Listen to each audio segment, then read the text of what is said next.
Welcome to for the people. మనం budget ప్రసంగంలో ఎలాంటి ఏమేమి ఉన్నాయి అంశాలన్న దాని మీద ప్రతి ఒక్కరు చాలా ఉత్కంఠగా ఎదురు చూస్తారు. అదే సందర్భంలో మనం చూసే మరొక కీలకమైన అంశం ఏంటంటే బడ్జెట్ ప్రసంగంలో అన్ని రాష్ట్రాలకు మేము సమాన ప్రాధాన్యత ఇచ్చామంటూ అధికార పక్షము మాకు ఈసారి మొండి చేయి చూపించారంటూ రాష్ట్రాలు చెప్పడం అనేది పరిపాటిగా మారుతుంటుంది. ఈసారి అదే సీన్ మరోసారి రిపీట్ అయిందని చెప్పాలి. ఎందుకంటే తెలంగాణ రాష్ట్రానికి సంబంధించి చూసినప్పుడు ఓవైపు కిషన్ రెడ్డి మాత్రం 1,43,000 కోట్లకు సంబంధించిన నిధులు రాబోతున్నాయి తెలంగాణకని ఓవైపు ప్రకటనలు గుప్పిస్తుంటే, మరోవైపు అధికారంలో ఉన్నా సరే తమ బాధను చెప్పుకోవడానికి నిన్న ధర్నా చేపట్టే స్థాయికి తెలంగాణ కాంగ్రెస్లో ఉన్న ప్రభుత్వ పరిస్థితి మారింది అనేది మనం చెప్పాలి. ఇదే సందర్భంలో బీఆర్ఎస్ పార్టీ కూడా 8-16 సీట్లు మీకు ఇద్దరికి ఇచ్చారు, మరి మీరిద్దరు కలిపి ఏం చేస్తున్నారు రాష్ట్రాన్ని అంటూ ప్రశ్నించే పరిస్థితి. ఓవరాల్గా చూస్తే ఎందుకు బడ్జెట్లకు సంబంధించిన ఇదే పరిస్థితి పునరావృతం అవుతుంది అన్నది ప్రతి ఒక్కరిలోనూ వదులుతున్న ప్రశ్న.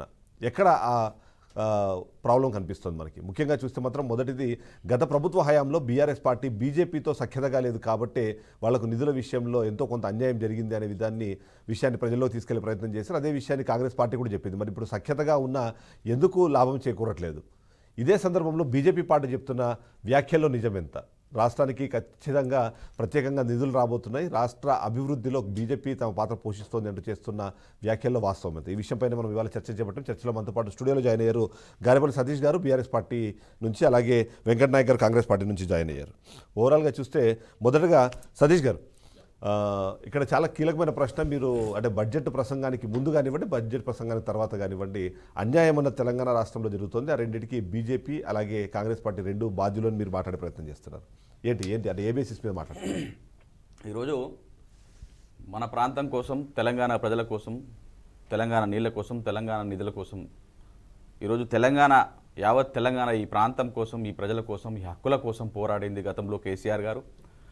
ఏదైతే మనం గతంలో కూడా ఎలక్షన్ సమయంలో చెప్పినాం, ఏమని కేసీఆర్ గారు చాలా క్లియర్గా చెప్పడం, మోసపోతే గోసపడతారు. మనం ప్రాంతం కోసం కొట్లాడే పార్టీ ఏదైతే ఉందంటే అది బీఆర్ఎస్ పార్టీ. బీఆర్ఎస్ పార్టీ ఎంపీల్ని గెలిపిస్తే మన ప్రాంతం కోసం, నిధుల కోసమో, లేకపోతే ఇరిగేషన్ ప్రాజెక్టుల కోసమో, లేకపోతే ఏదైతే జాతీయ హోదా కోసమో, బయ్యారం స్టీల్ ఫ్యాక్టరీ కోసమో, లేదా రైల్వే కోచ్ ఉత్తర్వుల కోసమో కొత్తగా ఆఖరికి పసుపు బోర్డు పెట్టిరు. పసుపు బోర్డు అయితే అంటే చాలా విచిత్రం అండి. అది పసుపు బోర్డు ఎంపీ అరవింద్ గారి గుండు మీద ఒక ఎంటిక లేదు అనేది ఎంత వాస్తవమో, ఈ పసుపు బోర్డుకి ₹1 కూడా రాలేదనేది అంత వాస్తవం. గతంలో బెంజ్ కారు కావన్నా, అంబాసిడర్ కారు కాదు, ఇది బెంజ్ కారు, స్పైసెస్ బోర్డు వచ్చిందని మాట్లాడిన ఏదైతే అరవింద్ గారు, ఈరోజు మరి ఆ పసుపు బోర్డుకి ₹1 రాలేని పరిస్థితి వచ్చినప్పుడు ఆయన మాటలు ఎక్కడ కొట్లాడిండు, ఏం మాట్లాడిండు అనే విషయాలు ఈరోజు అర్థం కాని పరిస్థితి. ఈరోజు యావత్ తెలంగాణ ప్రజలకు కలిబొలి మాటలు చెప్పి, దొంగ మాటలు చెప్పి, బీఆర్ఎస్ అట్లా, బీఆర్ఎస్ ఇట్లా, బీఆర్ఎస్ మోసం చేసింది, బీఆర్ఎస్ దోసుకుంది, ఇది అని లంగ మాటలు చెప్పి, దొంగ మాటలు చెప్పి ప్రజల్ని మోసం చేస్తే ప్రజలు కొంత మొగ్గు చూపిరు. ప్రజలు ఈరోజు కాంగ్రెస్ పార్టీకి 8 ఎంపీ సీట్లు ఇచ్చిరు, ఇటు బీజేపీకి 8 ఎంపీ సీట్లు ఇచ్చిరు. ఈరోజు రాష్ట్రంలో ఎంత దౌర్భాగ్యమైన పరిస్థితి అంటే, 2 కేంద్ర మంత్రులండి. ఎందుకండి మనం 2 కేంద్ర మంత్రులున్న ఈ తెలంగాణ రాష్ట్రంలో ₹1 తీసుకొచ్చింది లేదు. కేవలం కులాల పేరుతో, మతాల పేరుతో చిచ్చులు పెట్టడం, గొడవలు లేపడం తప్ప వీళ్ళు ఈ బీజేపీ నాయకులు రాష్ట్రంలో చేసింది ఏం లేదు, ఇప్పుడు కూడా చేయబోయేది ఏం లేదు. ఈరోజు యావత్ తెలంగాణ ప్రజలు అడుగుతూ ఉన్నారు, బయ్యారం స్టీల్ ఫ్యాక్టరీ ఏమైంది? ఒక ట్రైబల్ యూనివర్సిటీ తీసుకురాగలిగారా? రైల్వే కోచ్ ఫ్యాక్టరీకి అధికారికంగా ఉత్తర్వులు రాలేదు. కొత్తగా పెట్టిన పసుపు బోర్డుకు ₹1 తీసుకురాలేదు. ఏ ఒక్క ఇరిగేషన్ ప్రాజెక్టు కూడా జాతీయ హోదా ఇవ్వలేదు. ఈరోజు మెడికల్ కాలేజీల ప్రస్తావన లేదు, సైనిక్ స్కూళ్ళ ప్రస్తావన లేదు, వరంగల్ ఎయిర్పోర్టు ప్రస్తావన లేదు. ఈ విధంగా ఈ తెలంగాణ రాష్ట్రానికి మీరేం తీసుకొచ్చిర్రా నాయన ఈ కాంగ్రెస్ ఎంపీలు, ఈ బీజేపీ ఎంపీలు అంటే గుండు సున్నా. ఈరోజు యావత్ తెలంగాణ ప్రజలు అడుగుతా ఉన్నారు, కేంద్ర మంత్రి బండి సంజయ్ గారు, కిషన్ రెడ్డి గారు, మీరు రాజీనామా చేయండి. ఈ తెలంగాణ ప్రజలకు మీరు తీసుకొచ్చింది ఏం లేదు, రాజీనామా చేసి బయటికి రండి. మేము ఈ బీఆర్ఎస్ పార్టీ నాయకులు, మీరు మా తెలంగాణ ప్రాంతం కోసం, తెలంగాణ ప్రజల కోసం కొట్లాడుతున్న ఏ నాయకుడికైనా బీఆర్ఎస్ పార్టీ మద్దతు ఉంటుంది. మీరు రాజీనామా చేసి రండి, అవసరమైతే ఇండిపెండెంట్ గా పోటీ చేయండి. మీరు ప్రజల పక్షాన కొట్లాడి రండి, మేమందరం కలిసి గెలిపిస్తాం మిమ్మల్ని. మీరు కేవలం పదవుల కోసమే కొట్లాడుతూ ఉన్నారు, ఢిల్లీకి గులాంగిరి చేస్తూ ఉన్నారు తప్ప తెలంగాణ ప్రాంత ప్రజల కోసం, ప్రజల కష్టాల కోసం, బడుగు బలహీన వర్గాల కోసం మీరు కొట్లాడట్లేదు.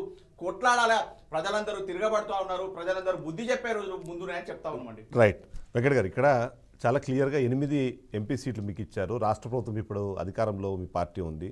ఇవన్నీ కాకుండా బడే భాయ్ చోటే భాయ్ అంటూ చెప్పి మీరు కలుపుకు వెళ్ళే ప్రయత్నం చేశారు. ఇవన్నీ చేసినా సరే అవన్నీ కేవలం స్టేజ్ వరకే పరిమితమయ్యాయి తప్ప అవి హార్ట్ వరకు వెళ్ళలేదా అన్నది చాలా మందిలో ఒక ప్రశ్న వినిపిస్తుంది. అంతేకాకుండా నిజంగానే ఆ నిధులు సాధించడంలో మీరు ఏమైనా విఫలం చెందారా?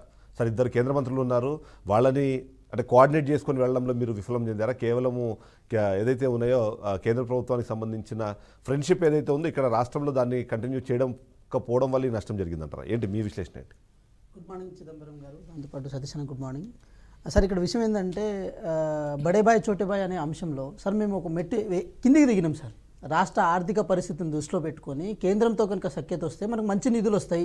దాదాపు ఎంత 1,65,000 కోట్ల వరకు ప్రతిపాదన ఏదైతే ఉందో ఆ ప్రతిపాదన ద్వారా ఈ రాష్ట్రానికి బడ్జెట్ వస్తుంది, మెట్రో విస్తరణ చేపట్టవచ్చు, ఏఐసిటీ నిర్మాణం జరగవచ్చు, అదేవిధంగా బేసిక్ మనం మూసి రివర్ ఫ్రంట్ కానీ కొన్ని విషయాల్లో వాళ్ళు హెల్ప్ అవుతారని అనుకున్నాం సార్.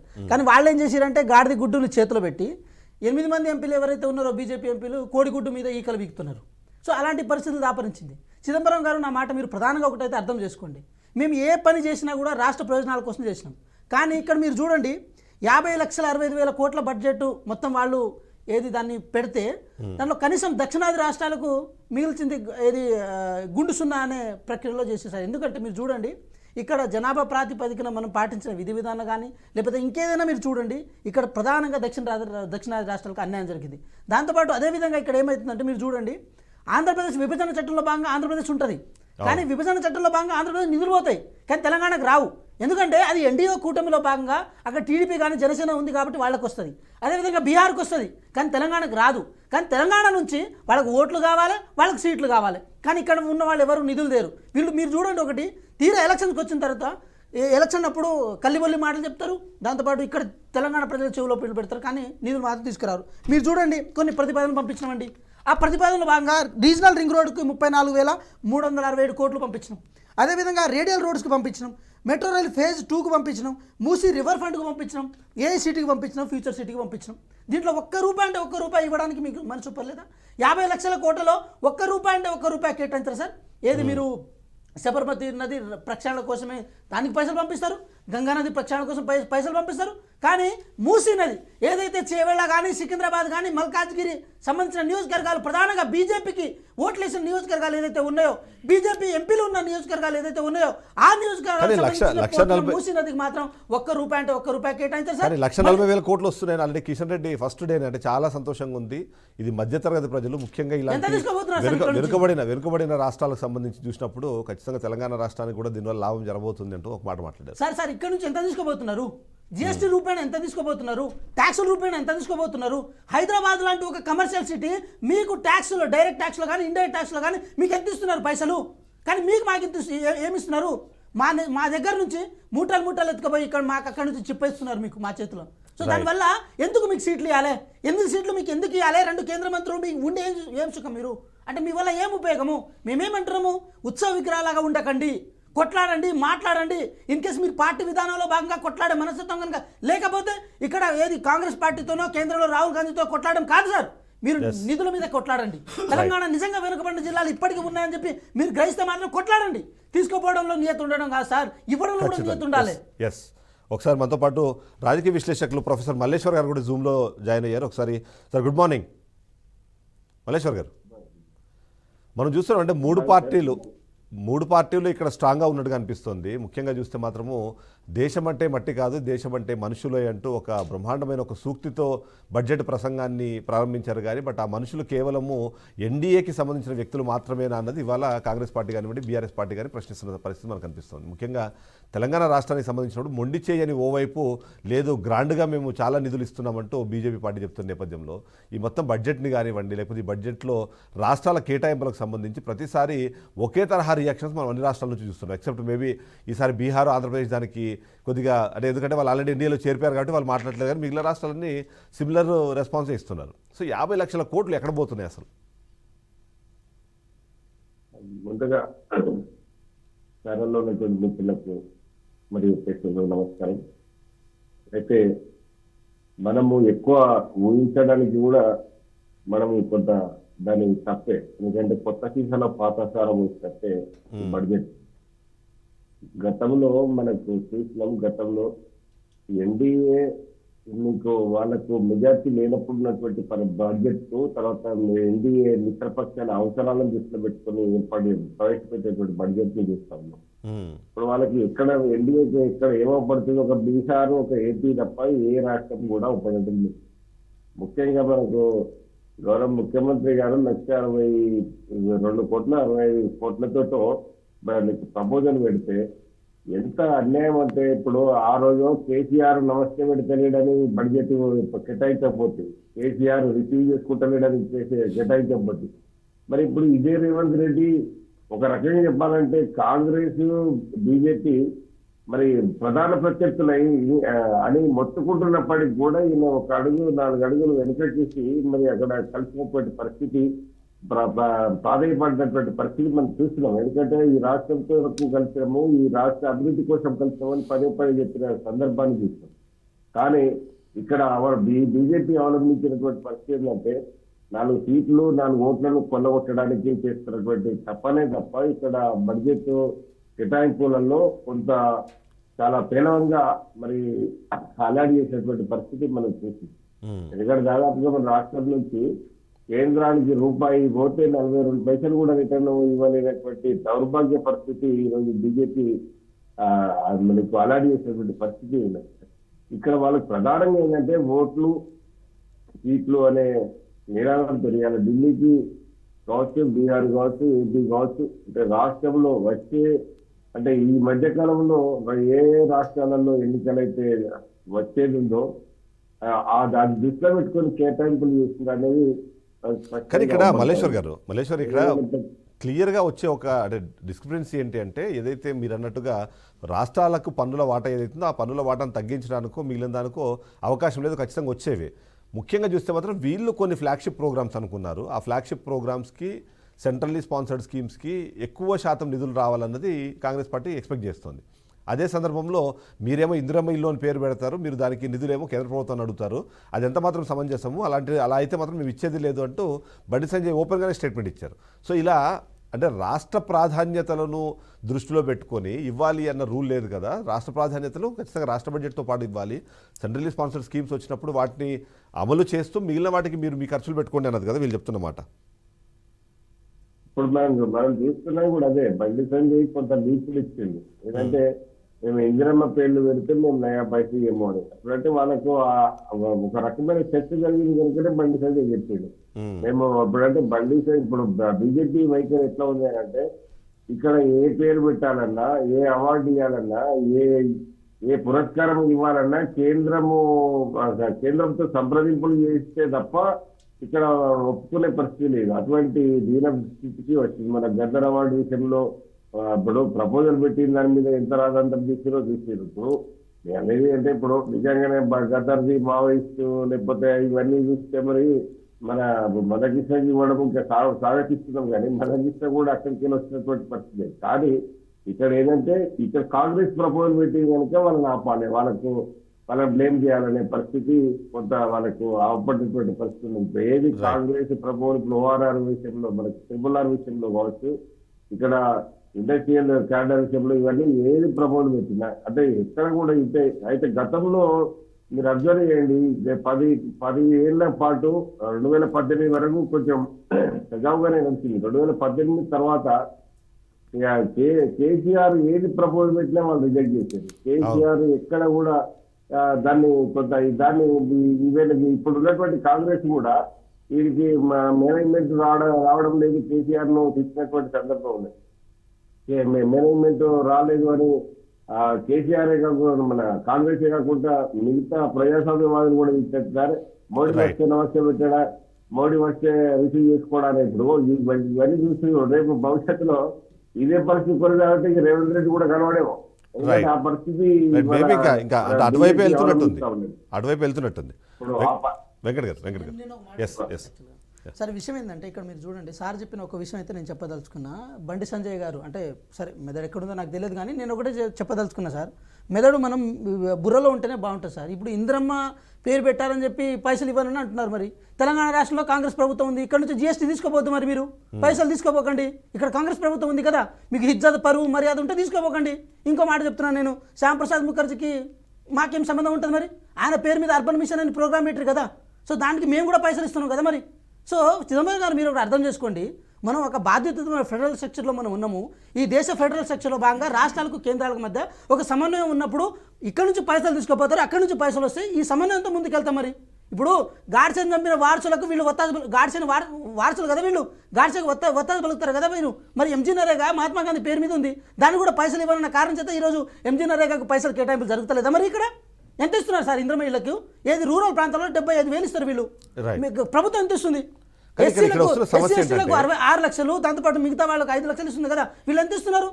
అదే అండి, ఇక్కడ నేషనల్ హైవేస్కి సంబంధించి భారీగానే కేటాయింపులు కనిపిస్తున్నాయి. మీరు RRR అన్నది ఒకటి, అంటే లోకల్గా రాష్ట్రానికి సంబంధించి ఒకటి తీసుకున్నప్పుడు వాటి రెండింటిని అనుసంధానం చేసుకుంటూ వెళ్ళాలి. కానీ మీ ఓన్ ప్లాన్స్నో లేకపోతే మీ ఓన్ అంటే ఐడియాలజీని ఇక్కడ ఇంప్లిమెంట్ చేసే క్రమంలో కేంద్రం నుంచి వచ్చే బడ్జెట్ని కానివ్వండి, నిధుల్ని కానివ్వండి ఇక్కడ వినియోగించుకోలేకపోతున్నారన్న అనుమానం కూడా చాలా మందిలో. సార్ చిదంబరం గారు, నేను ఏమంటున్నా అంటే మీరు చూడండి, అంటే ఈ దేశంలో వైవిధ్యత అనేది ఉంటుంది. ఆ వైవిధ్యత ఎలాంటిదంటే ఇప్పుడు మీరు తమిళనాడులో వెళ్ళండి, పెరియార్ డామినేషన్ కనబడుతుంది. దట్ ఇండికేట్స్ ఆ ప్రజలకి సెంటిమెంట్ అది. అంత మాత్రం పెరియార్ పేరు మీరు తీసేయండి, అప్పుడే మేము నిధులు ఇస్తామని అనుకున్నప్పుడు దీనికి దేనికి దారి తీస్తుంది? మరి అట్లా అనుకున్నప్పుడు కేవలం ఇప్పుడు ఉత్తరప్రదేశ్, రాజస్థాన్, మధ్యప్రదేశ్ ఈ 3 రాష్ట్రాలే కాదు కదా సార్ ఈ దేశంలో ఉన్నది. పశ్చిమ బెంగాల్ పోయినప్పుడు ఒక విధంగా ఉంటుంది, నార్త్ ఈస్టర్న్ స్టేట్ వైపు ఒక విధంగా ఉంటుంది, జమ్మూ అండ్ కాశ్మీర్లో ఒక విధంగా ఉంటుంది. విధానాలు బట్టి ఉన్నప్పుడు మీరు ₹1 ఇచ్చి, సార్ మేము ఒకటే చెప్తున్నాం సార్, తెలంగాణ రాష్ట్రంలో కాంగ్రెస్ పార్టీ మీద కక్ష సాధింపు చేయాలనుకుంటే పైసలు ఇచ్చి చేయండి.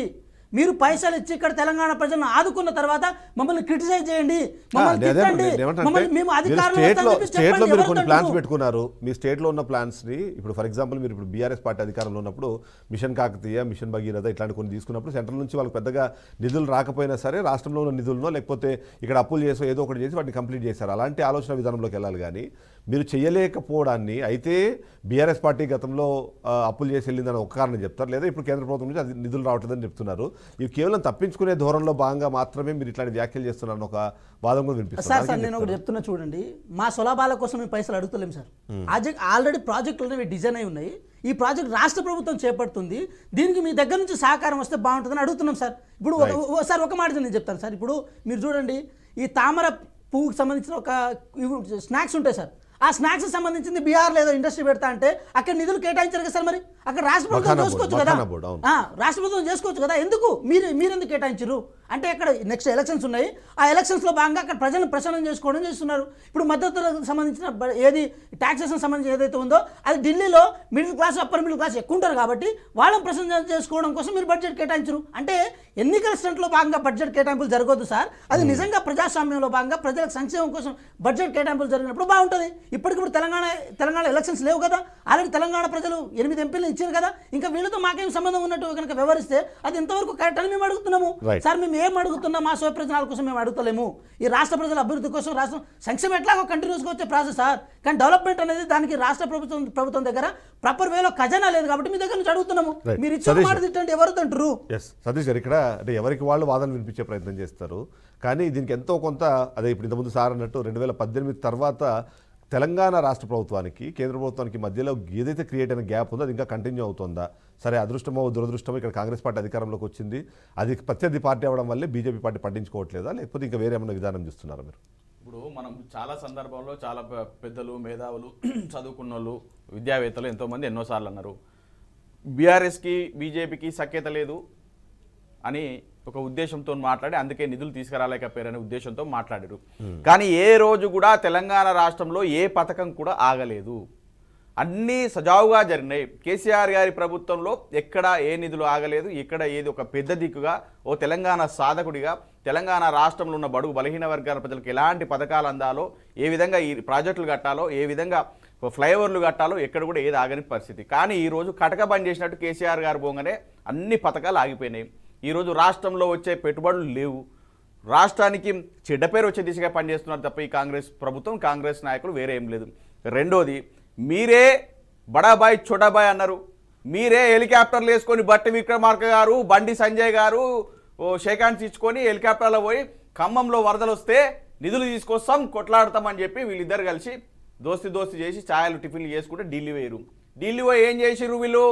ఢిల్లీలో ఉన్న కాంగ్రెస్ 8 మంది ఎంపీలు, ఢిల్లీలో ఉన్న బీజేపీ 8 మంది ఎంపీలు ఏం చేస్తున్నారు? పోరాటం చేయలేదు, అడిగే పరిస్థితి లేదు, నిధులు తీసుకొచ్చే పరిస్థితి లేక గుడ్డి గుర్రాల పనులు దొవుతా ఉన్నారు ఢిల్లీలో వీళ్ళందరూ.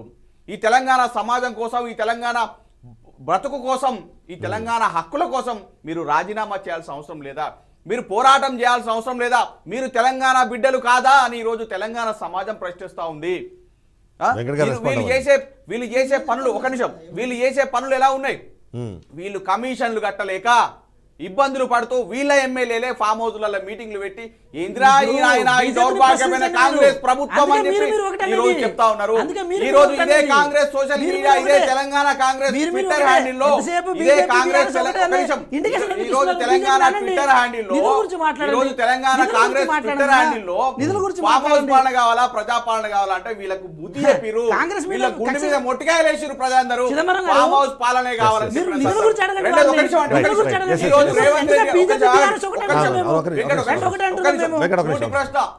ఈ రోజు ఏదైతే ప్రభుత్వంలో కాంగ్రెస్ ప్రభుత్వం ఉంది, రేవంత్ రెడ్డి గారు ఈ ప్రభుత్వాన్ని నడిపిస్తున్న పెద్ద దిక్కుగా ఒక ముఖ్యమంత్రిగా మేము గౌరవిస్తాం. కానీ ఈ రోజు మల్లన్న తీర్మాన్ మల్లన్న అనే ఒక వ్యక్తి పేరుతో బయటకు పంపి ఈ రోజు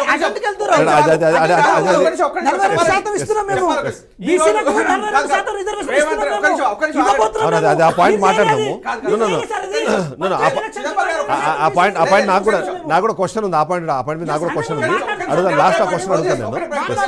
ఈ రోజు రెడ్డి సామాజిక వ్యక్తులారా కదలి రండి. ఈ రోజు బీసీలు రెడ్డిలు వేరు కాదు. కులాల పేరుతో, మతాల పేరుతో మనం కొట్లాడాల్సిన అవసరం లేదు. నేను బీసీ బిడ్డని, నాకు రెడ్డిల దోస్తులు ఉన్నారు, అన్నలు ఉన్నారు, ఆపదస్తే ఆదుకునే వ్యక్తులు ఉన్నారు. అలాంటి రెడ్డి సామాజిక వర్గం వ్యక్తుల పైన, రెడ్డి సామాజిక వర్గం పైన ఈ రోజు ఈ కాంగ్రెస్ లేదా ఈ కాంగ్రెస్ నాయకుడు తీర్మాన్ మల్లన్న బీసీ పేరుతో కాంగ్రెస్ బీసీల ఉచ్చదాగాని రెడ్డి అని చెప్పిన మాట్లాడడం వెనక్కి తీసుకోవాలా. రెడ్డి సామాజిక వర్గం అంతా బయటకు వచ్చి ఆయన మెడలు వంచాలని చెప్పి కోరుతా ఉన్నాం. రైట్, ఫస్ట్ నిధుల మీద వెళ్దాం మనం. ఇప్పుడు వెంకట గారు, ఇప్పుడు 8 మంది ఉన్నారు, మీరు ఏం చేశారు అన్నది, దానికి తగ్గట్టుగా మీరు కేంద్ర ప్రభుత్వంలోని ఇక్కడ కేంద్ర మంత్రులతో మీరు సఖ్యతగా ఉండడం వల్ల లాభం లేనప్పుడు ఎందుకు ఇంకా స్టిల్ ఓన్లీ ఇక్కడ మన ఇందిరాగాంధీ స్టాచ్యూ దగ్గరనో లేకపోతే ఇక్కడెక్కడో మనము ధర్నాలు చేయడం వల్ల లాభం లేదు? ధర్నాలు చేయాల్సిన స్థానం వేరుంది. అటువైపు చేయకుండా ఎందుకు మీరు ఈ ఏమంటారు ఇంటర్నల్ ఫ్రెండ్షిప్ ఏమైనా నడుపుతున్నారా అన్నది ఒక అనుమానం వ్యక్తమయ్యేలాగా కొన్ని యాక్టివిటీస్ నడుస్తున్నాయి. ఇప్పుడు ఇది బీజేపీ కాంగ్రెస్ ఉప్పు నిప్పు అంటే ఏమంటారు, అది మిరపకాయను మనం ఇది మంట పెట్టి ఎట్లుంటుందో అట్లుంటుంది సార్. సో అలాంటి సిచ్యువేషన్లో వాళ్ళతో మాకు సఖ్యత ఏముంటుంది సార్, రోజు కొట్లాడుతూనే ఉన్నాం. కానీ మీరు ఒకటి గమనించండి సార్, ఒక విషయం ఏంటంటే కాంగ్రెస్ ప్రభుత్వం, ఈ ప్రభుత్వంలో పార్టీగా లేము సార్. ప్రభుత్వం ఉన్నప్పుడు గౌరవ ముఖ్యమంత్రి గారు ఒక మెట్టు దిగారు. దేనికోసం? తెలంగాణ ప్రజల సంక్షేమం కోసం, తెలంగాణ ప్రజల అభివృద్ధి కోసం మాత్రమే మెట్టు దిగడం జరిగింది. అంటే దానివల్ల ₹1 మనకు నిధులు వస్తాయని చెప్పి చిన్న ఆశ సార్. మనమైనా ఎప్పుడైనా సరే, ఇప్పుడు మనం తెలంగాణ ప్రభుత్వం ఏదైతే ఉందో కొంచెం బడ్జెట్ విషయంలో కొంచెం మన దగ్గర అయితే చాలా ఇబ్బందికర పరిస్థితులు ఉన్నాయి. అందులో భాగంగా ఇక్కడున్న బీజేపీ నాయకులు చిన్న దానికి విమర్శలు చేస్తుంటారు. మీరు విమర్శలు చేయడం మాత్రమే కాకుండా ₹1 ఇచ్చి విమర్శలు చేయండి. దానివల్ల మీరు వాళ్ళు ఏమంటారంటే మెట్టు దిగడం కాదు, మీరు పదవి దిగండి, మేము వచ్చి సాధించి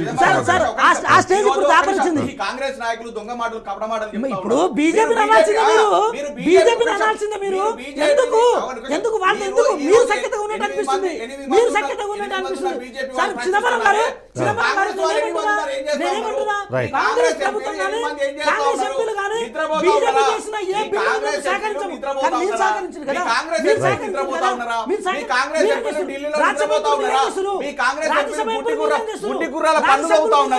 మీరు ఇప్పటి వరకు వీళ్ళకి హెలికాప్టర్లు కావాలి, వీళ్ళ పుట్టినరోజులకు హెలికాప్టర్లు కావాలి, వీళ్ళ ఎంజాయ్మెంట్స్ హెలికాప్టర్లు కావాలి. ₹1 తెలంగాణ వీళ్ళు ఢిల్లీలో నిద్రపోతా ఉన్నారు. ఈ ప్రభుత్వం మంచి పాయింట్ వచ్చింది. యావత్ తెలంగాణ ప్రజలందరూ కూడా మిమ్మల్ని ప్రశ్నిస్తా ఉన్నారు. మీరు ఇప్పటి వరకు ₹1 తెచ్చింది లేదు, ఒక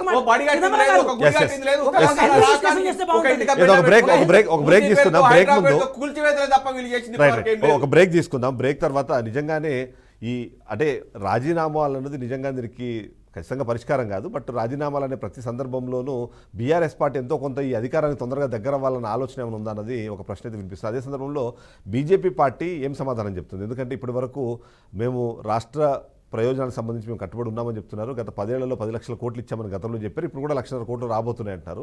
అసలు లెక్కాచారం ఏమన్నా చెప్తారా అన్నది ఒకసారి అడిగే ప్రయత్నం చేద్దాము. ఇప్పుడు ఒక షార్ట్ బ్రేక్ తీసుకుందాం.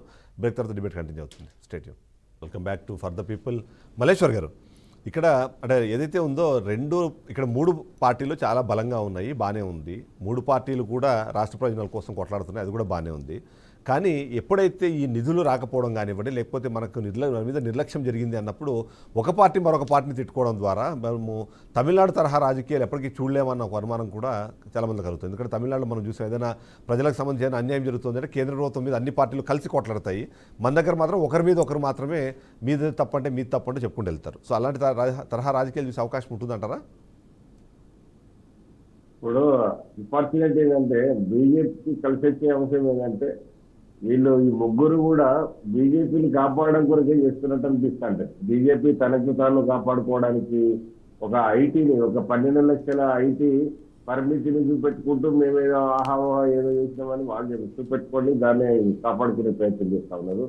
ఇక్కడికి వచ్చే కాంగ్రెస్ పూర్తిగా నిలదీస్తే రేపు మనము ఇప్పుడే వాగ్వాదం చేసుకొని ఒక ప్రచన యుద్ధం చేస్తే రేపు భవిష్యత్తు అంధకారం అనే భయంతో వాళ్ళు కూడా ఒక రకంగా అంటే ఆచితూచే మాట్లాడుతున్నటువంటి పరిస్థితి. ఇక బీఆర్ఎస్ ఇప్పుడు ఉన్నటువంటి గత అనుభవాలను దృష్టిలో పెట్టుకొని ఏమైనా కాంగ్రెస్ మీకు 8 సీట్లు ఇచ్చారు మీరేంటి 0 అనే దాని మీద వాళ్ళు మాట్లాడుతున్నారు. కానీ మరి బీజేపీని ఎందుకు ఇయ్యలేదు అనే దాని మీద చాలా బలంగా ప్రశ్నిస్తున్నటువంటి పరిస్థితి కూడా అవపడుతుంది. అంటే ఇద్దరికి ఇప్పుడు ఈ కాంగ్రెస్ కావచ్చు బీఆర్ఎస్ కావచ్చు బాధ్యత ఉంది. కానీ భవిష్యత్తును దృష్టిలో పెట్టుకొని ఒక ప్రజలకు భరోసా ఇవ్వలేనటువంటి దౌర్భాగ్య పరిస్థితి మనం చూస్తా ఉన్నాం. ఇక్కడ మనకు మరి రాష్ట్ర ప్రభుత్వం తప్పులు ఏమైనా ఉన్నాయనంటే రాష్ట్ర ప్రభుత్వం ఒక 1,63 కోట్లతోటి ప్రపోజ్ చేస్తే మాత్రం వాస్తవం. మరి అక్కడ దాన్ని మనం తప్పుపట్టడానికి ఏం లేదు. కానీ RRR విషయంలో, తర్వాత మెట్రో విషయంలో, పర్టికులర్ గా మోదీ విషయంలో కొంత బీజేపీ అవలంబించినటువంటి తీరు ఏంటంటే మూసీ దాని మీద మొదటి నుంచి కూడా మాట్లాడలేదు. మధ్యలో వాళ్ళు మూసీలో నిద్ర చేసినటువంటి సందర్భం కూడా చూస్తా ఉన్నాం. అంటే దాన్ని అడ్డుకునే ప్రయత్నం చేశారు. ఇప్పుడు అందుకే అలా మీకు అలాట్మెంట్ కూడా జరగలేదు అనేది కొంత అవపడతా ఉంది. కాదండి, ఇప్పుడు బీజేపీ పార్టీ కానివ్వండి, కేంద్ర ప్రభుత్వం కానీ ఏం చెప్తుందంటే ఇప్పుడు మెట్రో అన్నారు మీరు ఎగ్జాంపుల్, అక్కడక్కడ షామీర్పేట నుంచి షాద్నగర్ దాకా మేము పెంచుతాము అంటారు. దానివల్ల ప్రయోజనం ఉందా లేదా అన్నది కూడా బేరీజ్ వేసుకోవాల్సిన అవసరము కేంద్ర ప్రభుత్వానికి ఉంటుంది. దానికి అనుగుణంగానే ఇస్తారు. ఇప్పుడు RRRకి సంబంధించి ఆల్రెడీ ORR ఉంది.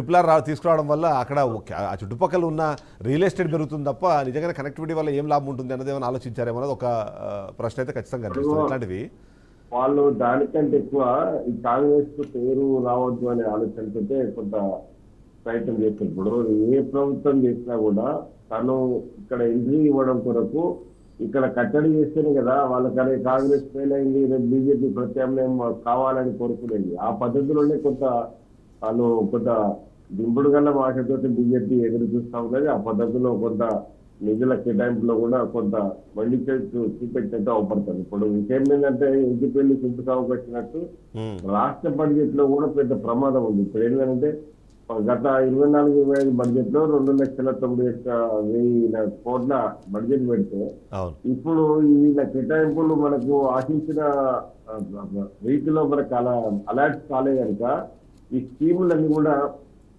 కొంత ఇప్పుడు సతీష్ చెప్పినట్టు స్కీములు ఇప్పటికీ కొంత అటు ఇటు కొంత ఇబ్బంది పడుతున్నటువంటి పరిస్థితి ఉంది. కానీ రేపు మరి అప్పులకు అప్పులు తప్ప వీళ్ళకి వేరే ఆల్టర్నేటివ్ ఏం లేదు. గతంలో కూడా 2018 తర్వాత జరిగినటువంటి దాంట్లో అరకొర నిధులు కేటాయింపుల వల్ల కేసీఆర్ చేసింది ఏంటంటే మళ్ళీ అక్కడ ఇంకో సమస్య FRBMని మీరు దాటి వెళ్ళాలన్నా ఏదో 0.5% ఏదైనా కావాలంటే ఏదైతే కేంద్ర ప్రభుత్వం తీసుకొస్తున్న కొన్ని ఏవైతే సంస్కరణలు తీసుకొస్తే వాటిని ఇక్కడ రాష్ట్ర ప్రభుత్వాలు యాక్సెప్ట్ చేయాలి. వాడికి అగేన్స్ట్గా పోరాడుతూ వాడి అగేన్స్ట్గా మాట్లాడుతూ వాటిని ఎట్లా మీరు ఇప్పుడు ఫర్ ఎగ్జాంపుల్ స్మార్ట్ మీటర్లు బిగిస్తే ఒక 0.5% ఇస్తాం మేము, ఏదో స్వచ్ఛ దాంట్లో భాగంగా మున్సిపాలిటీలకు ట్యాక్స్ వేస్తే రైతుల మోటార్లకు మీటర్లు బిగించాలనే దాని మీద ఒక ప్రధానమైనటువంటి డిమాండ్ తోటి ఏంటి నా మెడ నేను ప్రాణం పోయినా సరే నేను రైతులకు మీటర్లు బిగించాలని కొంత మొండి చేసుకొని సరే ఎన్నికల స్టంటా లేకపోతే రైతుల మీద ప్రేమ కానీ మొత్తానికి కేసీఆర్ అక్కడ రైతుల పక్షాన నిలిచేది. అది ఆ పద్ధతిలో తర్వాత ఇప్పుడు అదే కాకుండా మనకు ఈడబ్ల్యూఎస్ ఇప్పుడు ఎకనామిక్ వీకర్ సెక్షన్ సంబంధించిన ఓసీల రిజర్వేషన్ 10% కూడా ఇంప్లిమెంట్ చేయలేదండి. వచ్చినాక మనకి కేసీఆర్ కొంతకాలం తర్వాత ఇంప్లిమెంట్ చేసింది. ఎందుకంటే ఇక్కడ నీకు వీకర్ సెక్షన్ ఇప్పుడు నీకు అగ్రవర్ణాలలో ఉన్నటువంటి వీకర్ సెక్షన్ తోటి వ్యతిరేకత వస్తుంది అనేది ఒకటి. తర్వాత బీజేపీ ప్రధానమైనటువంటి లక్ష్యాన్ని కూడా మనము రిజెక్ట్ చేస్తే నాకు నష్టం జరుగుతుంది అనే దాన్ని రిజెక్ట్ చేస్తాం. తర్వాత రకరకాల ఇష్యూస్ కొంత కేసీఆర్ ను వడిపెట్టింది, కేసీఆర్ ఫెయిల్యూర్ కు కారణం కూడా అయింది.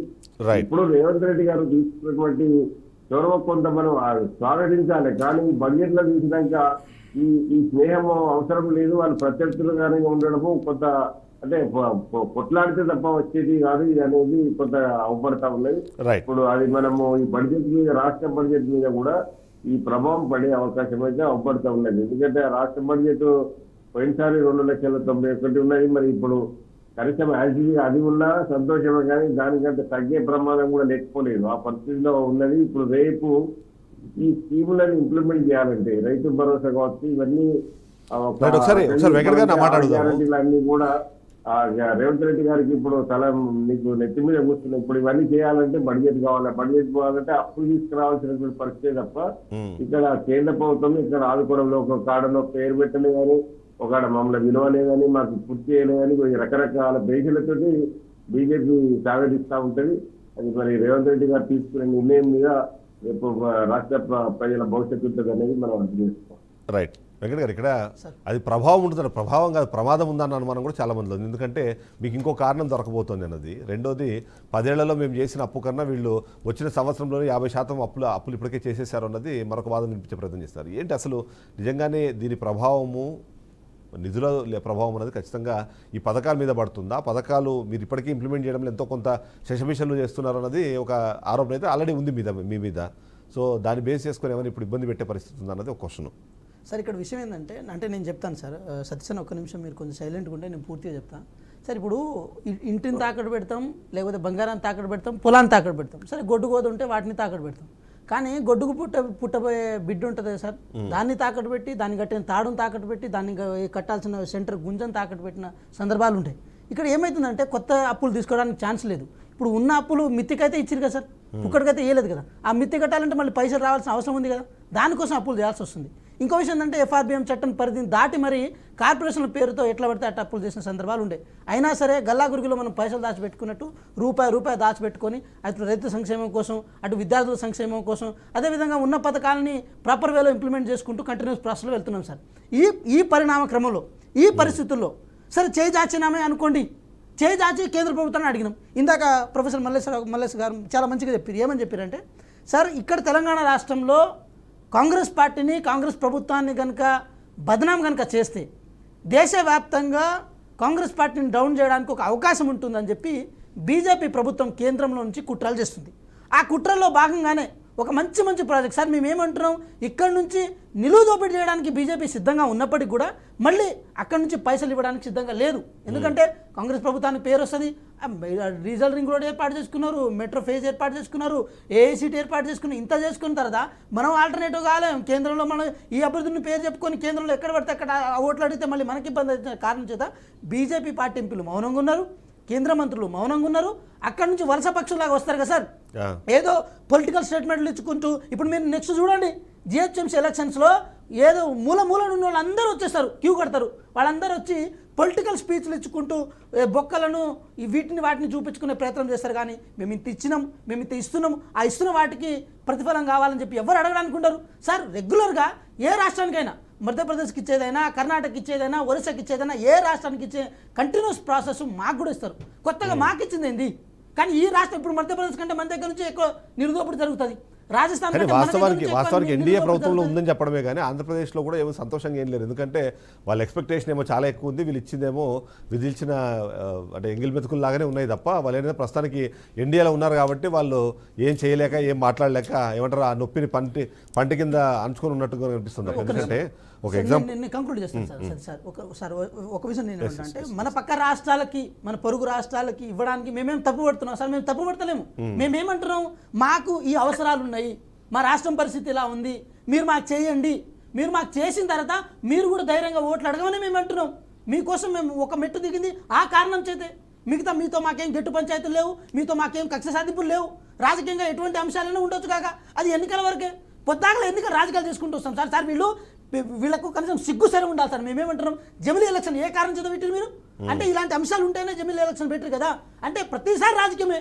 ప్రతి 5 సంవత్సరాలు ఉంటే 5 సంవత్సరాలు రాజకీయాలు చేస్తారు కానీ ఎక్కడ అలా ఎలక్షన్స్ వరకు అయినాయి తర్వాత డెవలప్మెంట్ మీద కాన్సన్ట్రేట్ చేయాలని చెప్పి వెంకట్ ఇక్కడ జనరల్ ఎన్నికలు ఇప్పుడు కాంగ్రెస్ కలిసి వచ్చే అంశమే ఇప్పుడు. ఎందుకంటే వాళ్ళు అవలంబిస్తున్నటువంటి తీరు ఏ రాష్ట్రంలో ఎన్నికలు ఉంటే ఆ రాష్ట్రానికి బడ్జెట్ లో కేటాయింపులు చేస్తున్నారు. ఇప్పుడు ఆ పరిస్థితి ఉండదు, ఆ పక్షపాతం ఉండదు. ఇప్పుడు ఏమన్నా ఒక్కటేసారి వన్ టైం ఉంటది. అప్పుడు వాళ్ళు బీజేపీ స్టాండింగ్ అని తెలిసే అవకాశం ఉంటుంది. అప్పుడు ఇప్పుడు ఈ లెక్కల పోతే కాంగ్రెస్ అడ్వాంటేజ్. కాకపోతే ఆడ కానీ ఇక్కడ ఇంకొక పెద్ద సమస్య ఇక్కడ ఒకటి పడి ఉంది మల్లేశ్వర్ గారు. ఇక్కడ ఒక పెద్ద సమస్య ఎందుకంటే ఓడిపోయిన ప్రతి చోట ఈవీఎంల ట్యాంపరింగ్ జరుగుతుందని ఒక అనుమానం ఉన్న నేపథ్యంలో జమిలీ ఎన్నికల పేరుతో దేశవ్యాప్తంగా ఒకేసారి ఎన్నికలు జరిగితే పరిస్థితి ఎలా ఉంటుందన్న ఒక ప్రశ్ననో లేకపోతే ఆ భయమో కూడా చాలా పార్టీస్లో ఉన్నాయి ఇవాళ.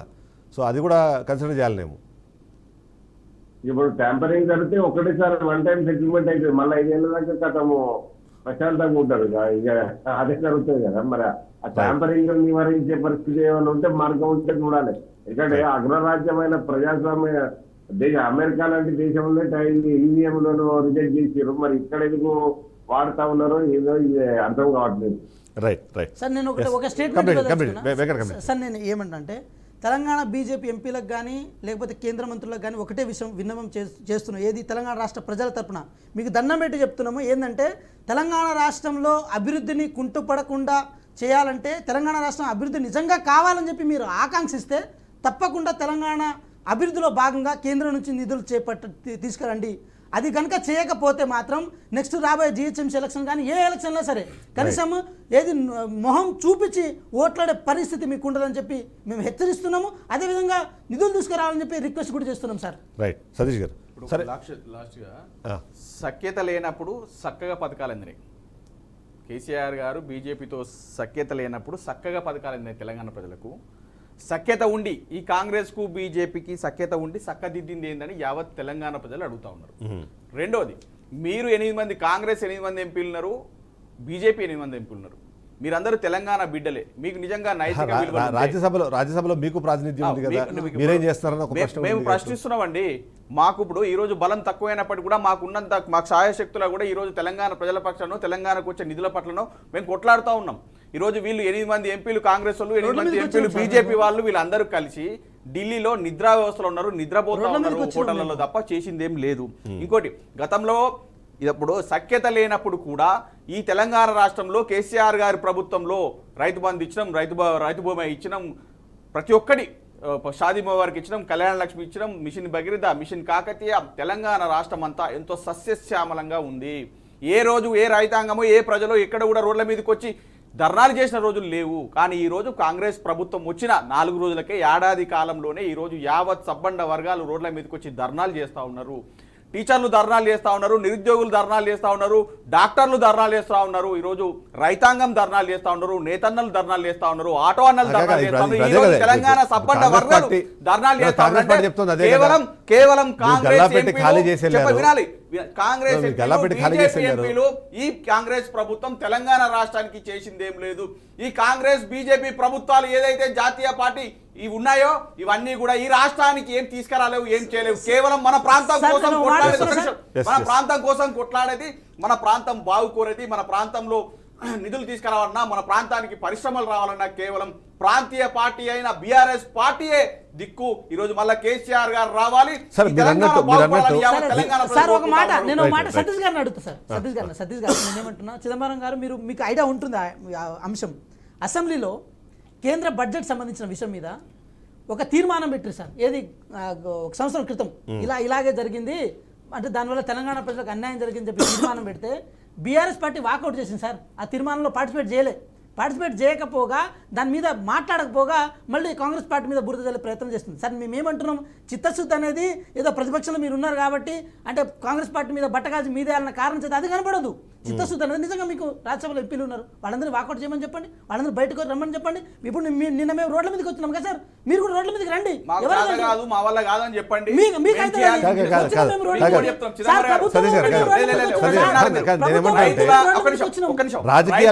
ఒకే ఒక పాయింట్ అంటే రాజకీయాలు చేయడానికి మనకి ఇంకా చాలా టైం ఉంది సార్. ఇంకా నెక్స్ట్ ఎలాగో స్థానిక సంస్థల ఎన్నికలు ఉన్నాయి, మున్సిపల్ ఎన్నికలు ఎలాగో తిట్టుకుందాం. కానీ కనీసం ఎప్పుడైనా వాళ్ళు అక్కడ ధర్నా చేస్తుంటే కనీసం మీరు సంఘీభావన తెలపండి కదా. తెలంగాణ ప్రజలు కోరుకునేది కదా. గమనించాలి మీరు, మేము చాలా క్లియర్ చెప్తాను. గతంలో రైతుల రుణమాఫీ చేయాలంటే కేసీఆర్ గారు రండి ఢిల్లీ పోదాం కొట్లాడదాం అంటారు. నిరుద్యోగులకు ఉద్యోగాల కోసం నిరుద్యోగులు అందరూ ధర్నాలు చేస్తే హరీష్ రావు గారు కేటీఆర్ గారు రండి మనం ధర్నా చేద్దాం కొట్లాడదాం అంటాడు. ఈరోజు నేతన్నలో ఆటోలో ఇంకోరు అందరు ధర్నాలు చేస్తూ ఉంటే ఈరోజు నిధుల కోసం గతంలో పార్లమెంట్లో మరి చర్చ జరిగినప్పుడు కనీసం బిల్లు పెట్టినప్పుడు కనీసం తెలంగాణ అని ఒక పేరు కూడా రానియకుండా అంత అవగాహన తెలంగాణ ప్రజలని తెలంగాణ ఈరోజు ప్రజలందరినీ కూడా వేరొక సంస్కృతిగా చూపించే విధంగా అవమానించిన పరిస్థితి తెలంగాణని. సార్, అలాంటి నేను పరిస్థితి ఈ కాంగ్రెస్ ఎంపీలు నిద్రపోతున్నారని ఈరోజు ప్రజలు అడుగుతా ఉన్నారు. ప్రజలు అడుగుతా ఉన్నారు. వ్యతిరేకంగా ఓటేసిన ఒక్క బిల్లు చెప్పమని ఈరోజు చెప్పండి సార్, అదే సతీష్ గారిని. వ్యతిరేకంగా ఒక్క దానికి వ్యతిరేకంగా ఓటేసిన మేము సార్, అయితే మీరు సపోర్ట్ చేస్తారు. లేకపోతే బయటకు వస్తారు. ఈరోజు ప్రజలందరూ కూడా అంటే చాలా ధైర్యం లేదు. క్లియర్గా చెప్పారు. ధైర్యం లేదు. మీరు ఒప్పుకోండి, రాజకీయ understanding మాకు సార్. చేత కాదు. Political ఒక understanding నిమిషం, మీకు. కాంగ్రెస్ నాయకులు ఒప్పుకోండి. తెలంగాణ ఒక నిమిషం, రాష్ట్రం కాంగ్రెస్ కోసం నాయకులు చేస్తున్నారు. ఒప్పుకోండి. మాకు చేత కాదు, చావలేదు, అవగాహన రోడ్ల లేదు, మీదకి వచ్చిన మేము. మాకు ఏం చేయాలో ప్రభుత్వం అర్థం అవ్వట్లేదు, రోడ్ల మీదకి తెలంగాణ వచ్చిన నాగం మేము. చేసేసినాం, మా రోడ్ల వల్ల మీదకి కాదు అని వచ్చిన మేము. ఒప్పుకోండి. మేము రోడ్ల బయటకు మీదకి వస్తాం, వచ్చిన మేము మేము. పోరాడతాం, మేము సార్, కొట్లాడతాం. ఈరోజు చర్చ కూడా నిన్న మేము రోడ్ల మీదకి వచ్చినందుకే సార్. అవును. మీరు వచ్చినట్టు పెట్టండి. అరే మీరు రండి. మీరు మీ 8 మంది ఎంపీలు ఏమేం చేయాలి ఆయన అంటే మళ్ళీ ముఖ్యమంత్రి సార్, ఒక విషయం చెప్తాను మీ వినండి. 8 మంది అయితే ఎంపీలు ఏం చేస్తారు? Assembly Yes, yes. Election Venkat అప్పుడు గారు, yes. అసెంబ్లీ ఎలక్షన్ అప్పుడు కేసీఆర్ గారు వస్తారు. పార్లమెంట్ ఎలక్షన్స్ అప్పుడు కేసీఆర్ గారు వస్తారు. ఇప్పుడు రేపు graduation elections, local body elections వచ్చిందని చెప్పి మళ్ళీ కేసీఆర్ గారు బయటకు వచ్చారు. ఏది బయటికి రాలే, కనపడిరు. ఫామ్ హౌస్ నుంచి కనపడరు. మేమేమంటారు, అదే కేసీఆర్ గారిని నెక్స్ట్ అసెంబ్లీ సమావేశాలు జరుగుతున్నాయి, రండి మాట్లాడండి, వ్యతిరేకంగా వస్తానంటారుగా? కొట్లాడదాం. ఎవరంటారు ఈ రోజు బహిరంగ సభ పెట్టి ఈ రోజు యావత్ తెలంగాణ ప్రజలు విలవిలలాడుతూ అయ్యా కేసీఆర్ గారు మీరు రండి, మా బతుకులు మరి మార్చండి రండి. ప్రజలు కోరుతా ఎవరికంటారు? రండి సార్, తప్ప మేము కేసీఆర్ రండి. గారు నేను బయటకు సార్, వస్తా, మేము నాకు చిదంబరం రాజకీయాలు గారు, కావాలన్నట్లేదు. చిదంబరం గారు మేము ఈ రోజు అడుగుతున్నాము. తెలంగాణను సాధించిన రావాలి గొప్ప మీరు. నాయకుడు. రాజకీయాలు కొత్త కాదు, ఈ పదవులు కొత్త కాదు. ఆయన రాష్ట్రాన్ని తీసుకొచ్చిన మహానాయకుడికి పదవులు కొత్త కాదు. అదే కేసీఆర్ దయ వల్ల ఈ రోజు మీరందరూ మంత్రులుగా ముఖ్యమంత్రులుగా ఉన్నారు. ఏది కాంగ్రెస్ దయ వల్ల మీరు కాంగ్రెస్ దయ కాదు, ఇది సార్, కేవలం ఉద్యమ కేసీఆర్ నాయకుడుగా తప్పు మాట్లాడుతున్నారు. మేమేమంటా ఉన్నాం, వీఆర్ వెల్కమ్. కేసీఆర్ గారు చాలా హుందాగా టీవీ ఒక ప్రముఖ ఛానల్లో మాట్లాడుతూ ఎస్ వెల్కమ్, ముఖ్యమంత్రిగా ప్రజలు ఆయనకు అవకాశం ఇచ్చిరు. ఒక యంగ్స్టర్, యువకుడు, ప్రజలను పాలించండి, ప్రజలకు పథకాలు అందించండి, వేషజాలకు పోకండి, ఇంకో కక్షపూరిత రాజకీయాలు చేయకండి, మీరు ఏం చేసినా కూడా మేము ఆహ్వానిస్తాం. మీరు మంచి చేస్తే మేము ఎన్నుకుంటామన్న నాయకుడు ఈ రోజు యావత్ తెలంగాణ ప్రజలకు రోడ్ల మీద తీసుకొచ్చింది కాబట్టి ఈ రోజు తిరుగుబాటు చర్యలు చేస్తాం, ప్రజల పక్షాన కొట్లాడతాం. ఏదైతే మేము అపోజిషన్ పార్టీగా ఉన్నామో, ప్రశ్నించే గొంతుగా ఉన్నాం తెలంగాణ ప్రజల పట్ల, తెలంగాణ బడుగు బలహీన వర్గాల ప్రజల పట్ల. ఈ రోజు ఏదైతే మీరు గొంతుకలు నొత్తేస్తున్నారో కాంగ్రెస్ ప్రభుత్వం, మేము గొంతుకై నిలబడతాం. సతీష్ గారు, ఇక్కడ ప్రజలు ఏం కోరుకుంటున్నారంటే ఫిబ్రవరి 20వ తారీఖు ఏదో బయటకు వస్తాననేదో అనౌన్స్మెంట్ చేసినట్టున్నారు కదా. దాని బదులుగా ఈ బడ్జెట్ ముందే వచ్చి నిజంగానే ఇటు రాష్ట్ర ప్రభుత్వానికి అటు కేంద్ర ప్రభుత్వానికి ఒక మంచి సూచనలు చేస్తుంటే బాగుండేది. ఎందుకంటే ఇక్కడ ఎంతో కొంత బీజేపీ పార్టీ నెక్స్ట్ అంటే సౌత్ ఇండియాలో చూసినప్పుడు తెలంగాణని ఒక ప్రొడక్టివ్ రాష్ట్రంగా చూస్తున్నారు, నెక్స్ట్ అధికారంలో రావడానికి అవకాశం ఉన్న రాష్ట్రంగా. అలాంటప్పుడు వాళ్ళకి ఆ సలహాలు ఇవ్వచ్చు కదా, అది ఎందుకు జరగలేదు అనేది కదా. బీజేపీ వాళ్ళు గోడ మీద పిల్లిలా ఉంటారండి. వాళ్ళు జీవితంలో ప్రభుత్వంలోకి రారు, ఎందుకంటే వాళ్ళు కేవలం ప్రాంతాల మతాల అంటే నేను వాళ్ళు కోరుకుంటారు కాబట్టి కేసీఆర్ బయటకు వచ్చి అంటే దాని ఆశ కూడా హద్దులు ఉంటాయండి. మనం ఏం చేసామో ఆయన ఈ తెలంగాణ సమాజానికి, తెలంగాణ ప్రజలకు అనేది కేసీఆర్ గారు చేయొచ్చు కదండి, వచ్చి వీళ్ళకి సలహాలు ఇవ్వచ్చు. ఉద్యమ నేతగా ఉన్నారు, రాష్ట్రాన్ని సాధించడానికి ఆయన వంతు ఏం చేశారు మనందరికీ తెలుసు. సో ఇప్పుడు నిధులు సాధించడానికి కూడా సపోర్ట్ చేయొచ్చు కదా. విషయం చిదంబరం గారు, మీరు చదువుకున్న వాళ్ళు, ఈరోజు ఎన్నో మీడియా వ్యవస్థలని చదువుకున్న వాళ్ళు, మేధావులందరూ కూడా ఆయన ఒక రాష్ట్రాన్ని తీసుకొచ్చిన గొప్ప వ్యక్తి. సో ఒక హుందాతనం అనేది మెయింటైన్ చేయాల్సి ఉంటుంది. ఇప్పుడు మీరే అంటారు రేపు 4 రోజులు అయితే అవురా రాష్ట్రం వచ్చింది, కాంగ్రెస్ ప్రభుత్వం వచ్చినాక పిల్లగాడు కాదా ముఖ్యమంత్రి, మరి 4 రోజులు అవుతుందా అని అంటారు. ఇవాళ 13-14 నెలలు అయింది. ఈరోజు ప్రజలందరూ కూడా అన్న కేసీఆర్ గారు ఎట్లాంటి మా బతుకులు ఆగమైపోతున్నారు, ఈరోజు రోడ్ల మీదకి వస్తూ ఉంటారు. అలాంటి పరిస్థితుల్లో ఈ రోజు మేము ప్రశ్నించడానికి వస్తున్నాం. కేసీఆర్ గారు రేపు రాబోతున్నారు, కేంద్రం మీద కూడా జూలు విప్పబోతున్నారు, కేంద్రం మీద కూడా కొట్లాడబోతున్నారు.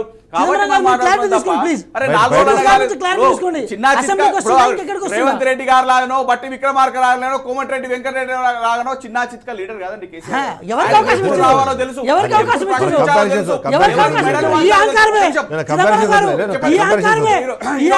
చంద్రబాబు నాయుడు గారు కానీ రాజకీయ ఉద్దండల మెడలు అలాంటి నాయకుడు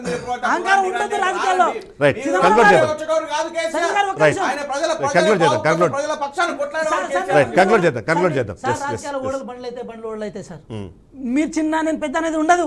ప్రజలు ఎవరికి అవకాశం ఇస్తే వాళ్ళకే పట్టం కట్టాల్సిన అవసరం ఉంటుంది. ఈరోజు రేవంత్ రెడ్డి గారు ముఖ్యమంత్రి అయ్యారు కాబట్టి వారి కళ్ళ ముందు నేను కనపడద్దు, నేను కూర్చోవద్దు, నాకు కడుపు మంట అవుతుంది, నాకు దురద అవుతుంది అని చెప్పి ఇంట్లో ఫామ్ హౌస్ లో కూర్చుంటారు. కరెక్ట్ కాదు కదా? తండ్రి Yes. కొడుకు కొడుకే, ఆ. తండ్రి కొడుకు కొడుకే, కొడుకు కోటీశ్వరుడు అయినా కొడుకు ముఖ్యమంత్రి అయినా ఇంకోటి ఇదే తండ్రికి చిదంబరం కొడుకే. గారు, ఈ ఇదే రాష్ట్రాన్ని అహంకారం. సిద్ధించింది కేవలం ఇదే కేసీఆర్ గారు. అహంకారం. ఈ రాష్ట్రం కోసం అవకాశం కొట్లాడింది ఉంటుంది. కేసీఆర్ గారు. ఈ ఈ అహంకారం రాష్ట్రంలో ఈ ఫామ్ హౌస్ రోజు లో ఉన్న మంత్రులు కూర్చుంటుంది. ముఖ్యమంత్రులు తెలంగాణ పదవులు ప్రజలు అవకాశం పొందుతున్న అందరూ కూడా ఇచ్చారు. కేసీఆర్ తెలంగాణ గారి ప్రజలు దయ వల్లే అవకాశం ఈరోజు మీ ఇచ్చారు. రాజకీయ ఏ భిక్ష తెలంగాణ ప్రజలు అని ఈరోజు అవకాశం ప్రజలు ఇచ్చారు. అడుగుతా తెలంగాణ ప్రజలు ఉన్నారు. ఫామ్ హౌస్ లో తప్పది. కూర్చోబెట్టారు. పెద్ద తప్పే చిన్న ఉంది. తేడా లేదు. తెలంగాణ ఈ ప్రజల రాష్ట్రానికి ఆలోచనను గౌరవించండి. పెద్ద దిక్కు తెలంగాణ కేసీఆర్. ప్రజలను ఈ గౌరవించండి. రాష్ట్రాన్ని తెలంగాణ సాధించింది ప్రజల ఆలోచనను కేసీఆర్. గౌరవించండి. ఈ రాష్ట్ర ప్రజల ఆ గౌరవించండి రాష్ట్ర కాబట్టి బడుగుబడిన ప్రజల ఇంట్లో కోసం కూర్చోబెట్టి కొట్లాడేది అర్థం కేసీఆర్. కావట్లేదు. Right, ఈ ప్రాంతాన్ని right. కాపాడేది కేసీఆర్. Conclude చేద్దాం, ఈ conclude చేద్దాం. ప్రాంతాలకు Right. వచ్చిన హక్కుల కోసం పోరాడేది కేసీఆర్. Yes, conclude చేద్దాం, conclude సార్, చేద్దాం. చింత Yes. చచ్చిన పులుపు చావలే, రైట్. చింత చచ్చినా పులుపు చావలే. రాష్ట్రాన్ని మీకు అధికారం పోయినా కూడా మీ అహంకారం పోలే. అది తగ్గించుకోండి ఫస్ట్, అది తగ్గించుకోండి Right, ఫస్ట్. right, అది right. తగ్గించుకుంటే మీలాగా దొంగ చాటున బ్యాగులు ఇచ్చి రాలేదు. సంస్థానం ఎవరు అధికారం కోసం మీలాగా రాలేదు. దొంగ చాటున రైట్ రైట్ సంవత్సరాల రైట్ తరబడి అధికారం కోసం సరే రాలేదు. ఒక నిమిషం వెంకట్ అహంకారం గారు తగ్గించుకుంటే బాగుంటుంది. కంక్లూడ్ చేద్దాం. వెంకట్ గారు, ఇక్కడ మీరు సరే మీ అసంతృప్తిని ఆందోళన ద్వారా వ్యక్తపరిచారు, బాగానే ఉంది. కానీ అది సరిపోతుందా అన్నది ఒక ప్రశ్న. ఇక్కడ మనము ఈ రోజు విధుల మీద వచ్చాం. ఖచ్చితంగా మీరు చెప్పినట్టుగా ఇవాళ నేను డిబేట్ తీసుకోవడానికి కూడా కారణం ఏంటంటే రాష్ట్ర ప్రభుత్వం రోడ్ల మీదకి వచ్చి ఇవాళ మాకు అన్యాయం జరిగిందని చెప్పడం అన్నది ఖచ్చితంగా దాన్ని ఆహ్వానించాల్సిన పరిస్థితి అనుకోండి. నెక్స్ట్ ఏంటి కార్యాచరణ, ఏంటి నెక్స్ట్ ఏం చేయబోతున్నారు? ఇది ఇక్కడ ఈ ధర్నా ఎక్కడితో ఆగిపోతుందా నిజంగానే, లేకపోతే చాలామంది ఢిల్లీకి వెళ్ళి మరి ధర్నాలు చేస్తుంటారు, తద్వారా దేశవ్యాప్తంగా మనకు జరిగిన నష్టాన్నో లేకపోతే మనకు జరిగిన అన్యాయాన్నో దేశవ్యాప్తంగా అందరి ప్రజల దృష్టికి తీసుకెళ్లే ప్రయత్నం చేస్తారు? అలా ఏదైనా జరగబోతుందా ఏంటి అసలు? సార్, యాక్చువల్లీ నిజంగా చెప్పాలంటే థ్యాంక్ యూ సార్. ఎందుకంటే మాకు కుట్రకోణం ఉందని మాకు తెలియదు సార్. మాకు కేవలం రాజకీయ కక్ష ఏదో ఉందని మేము అనుకున్నాం, కానీ ఇది కుట్రకోణం అని ఈ డిబేట్లో తెలిసింది సార్. ఈ గంటకాల వ్యవధిలో మాకు తెలిసిన విషయం ఏంటంటే మేము బీఆర్ఎస్ పార్టీని అంటలేము. ఇందాక ప్రొఫెసర్ సార్ చెప్పిన విషయంలో చాలా క్రిస్టల్ క్లియర్గా ఉంది. ఈ డెవలప్మెంట్ అంశాలు కనుక ప్రాపర్ వేలో ఇంప్లిమెంట్ కనుక అయితే బీజేపీకి రాజకీయంగా ఎదుర్కోవడానికి అవకాశం ఉండదన్న కారణాన్ని దృష్టిలో పెట్టుకొని తెలంగాణ రాష్ట్రాన్ని ఒక ఏది మన పైలట్ ప్రాజెక్టుగా దాన్ని పెట్టుకొని దేశం వ్యాప్తంగా కాంగ్రెస్ పార్టీని బదనాం చేయడం కోసం బీజేపీ కుట్ర చేస్తుంది. ఈ కుట్ర కోణాన్ని మేము అర్థం చేసుకున్నాం కాబట్టి ఎస్, నాలాంటి వాళ్ళు ఎంతోమంది కార్యకర్తలు కానీ చిన్న స్థాయి నాయకులు కానీ మేమందరం ఒక తాటిపైకి వచ్చి బీజేపీ కుట్ర కోణాన్ని తెలంగాణ ప్రజలు తీసుకెళ్లే ప్రయత్నం చేస్తున్నాం. ఈ విషయంలో నిజంగా బీఆర్ఎస్ పార్టీ కనుక బీజేపీ చేసింది అన్యాయం అని అనిపిస్తే రేపు జరగబోయే అసెంబ్లీకి రావాలి, అదేవిధంగా రోడ్ల మీదకి రావాలి, మీరు కొట్లాడండి, మేము దానికి అవకాశం ఇస్తాం. మాకు ఎటువంటి రాజకీయ సస్పెన్షన్ లేవు సార్. అల్టిమేట్గా రాష్ట్ర ప్రయోజనాలుగా మాకు కావాల్సింది. రాష్ట్ర ప్రయోజనాల కంటే మాకు రాజకీయ ప్రయోజనాలు పెద్దవేం కాదు సార్. రాజకీయ ప్రయోజనాల కోసం మేము చూడము. లోకల్ బాడీ ఎలక్షన్స్ వస్తున్నాయేమో, ఎమ్మెల్సీ ఎలక్షన్ వస్తున్నాయో, ఇలాంటి కారణాలు మాకేం లేవు. మేమేమంటున్నాం, చెప్పిన అభివృద్ధి ఏదైతే ఉందో అది నిజంగా జరగాలంటే కేంద్రం మెడలు వంచి కొట్లాడాల్సిన అవసరం ఉంది. కాబట్టి మేము రోడ్ల మీదకి వచ్చినాం, మీరు కూడా రండి, మీకు ఎటువంటి పోలీస్ ప్రొటెక్షన్ కావాలన్నా మేము ఇస్తాం. కానీ కేంద్రం మీ రాజ్యసభ ఎంపీలు కూడా రాజీనామా చేయండి, మరి ఏముంది? రైట్. మల్లేశ్వర్ గారు, ఫైనల్ కన్క్లూషన్ కొద్దాం. ఇప్పుడు బీజేపీ మీద పోరాడడానికి అందరూ సిద్ధమవ్వాల్సిన పరిస్థితి మనకు కనిపిస్తుంది. నిజంగానే ఈ నిధుల వల్ల రాష్ట్ర ప్రయోజనాలు కుంటుపడతాయని, లేకపోతే ఇక్కడ ప్రగతి కుంటుపడుతుందని ఒక అనుమానం వచ్చినప్పుడు ఖచ్చితంగా అందరూ కలిసి వెళ్లాల్సింది.